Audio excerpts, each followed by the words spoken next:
Hello mga kainday. So for today's video, samahan niyo po kami dito sa Robinsons Malolos. Ayan, nandito po kami ngayon habang hinihintay po ang aming mga kasama para sila ang mag-order ng aming kakainin.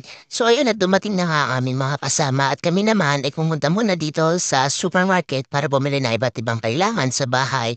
Ayan, at kanya-kanya nga po nakuha ang mga bata.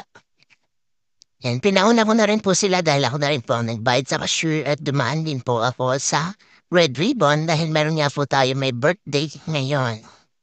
Yan, so inabutan ko nga po ang mga person na kumakain na.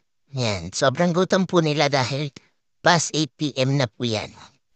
So, yun na nga mga kainday, may ginakaluwag-luwag tayo for today. Ayan, dahil tayo ay mayaman for today, sa medyo pang mayaman tayo kakain, pas muna tayo sa mga sislingan.